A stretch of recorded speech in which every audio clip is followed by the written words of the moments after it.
Heidi-ho, Stampers, Deb Valder, Stampin' Up! Demonstrator here, and today I'm going to show you how to stamp, or actually emboss, on porcelain ornaments. I've recently shown you how to just stamp on porcelain ornaments. Let me just see if I can find a couple of them. Here's some. I just stamped it and colored it. Just a couple of them that I did. These are just stamped on and then colored in. But today we're going to emboss, and let me just kind of see if you can see the shiny. Can you see the shininess of this? This is actually a raised, embossed image. I'm going to show you the difference between stamping on paper and embossing and stamping on the porcelain. It takes longer to emboss on porcelain. So let's get started. I'm going to take and I'm going to stamp on an ornament, and I'm going to stamp on a cardstock just to show you the difference in the heating times. And you need to know that because it does take longer to emboss on your ornament. So what I'm doing is I'm taking my Versamark ink and I'm taking my stamp, and that stamp comes from the set, it's called Love and Laughter. Okay, and we're going to take that piece right there. So it's called Love and Laughter, and I'm taking that piece right there. Now what I'm going to do is just ink it up with my Versamark ink. I'll stamp it on my paper, and then you'll see that I'm going to stamp it the exact same way on my porcelain ornament. Okay, just stamp and press.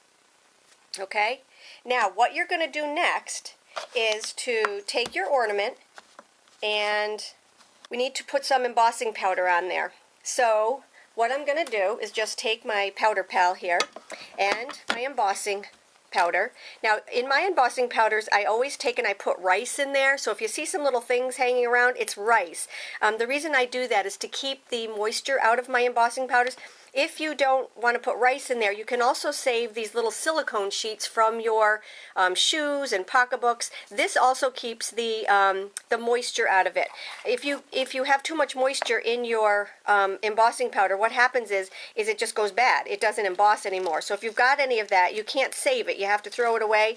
Order more from me, and then you can take and you can put your rice in there, and it'll be good to go. Okay, so I just did my cardstock, just normal, and now I'm going to do my porcelain ornament, same way, okay, and it does the same exact thing. Okay,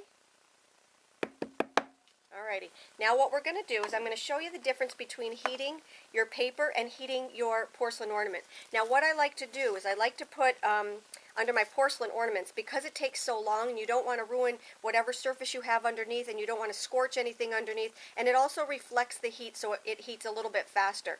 So I put it on a piece of aluminum foil, whereas when we heat normally with our paper, we don't have to do that. Okay, now I'm going to take and I am going to emboss the entire time, so I'm not going to talk while I'm doing this, but watch the difference between the paper and the porcelain ornament.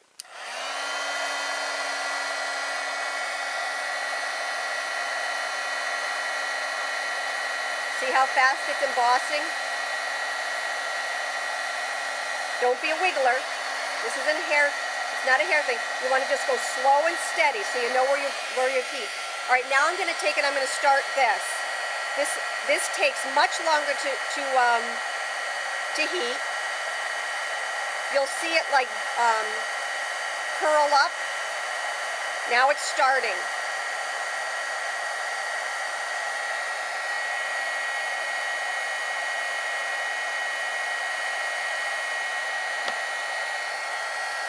You see the difference between the two of them?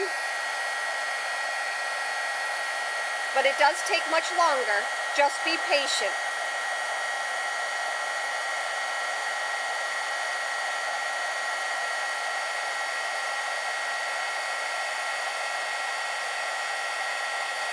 Remember not to wiggle.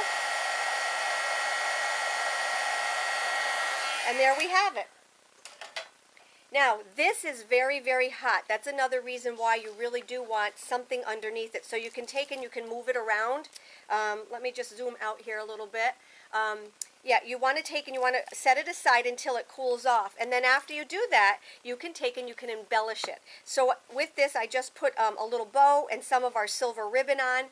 And on the back of it, if you wanted to, you could take and you could personalize it. You can do one of our personalized stamps. Like these are all stamps that I've had made up. My favorite one is this one right here. Don't even think about throwing this away. I put that on all my Christmas cards.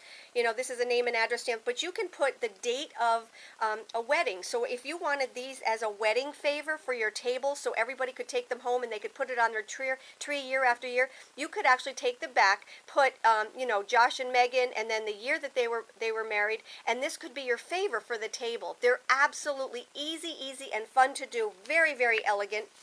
Here I'm going to show you a couple more. Here's one that I just used some words. If you have somebody that just passed away and you wanted to give a little bit of something from your heart, you can also give them one of these and just put a saying on it. It's as simple as that.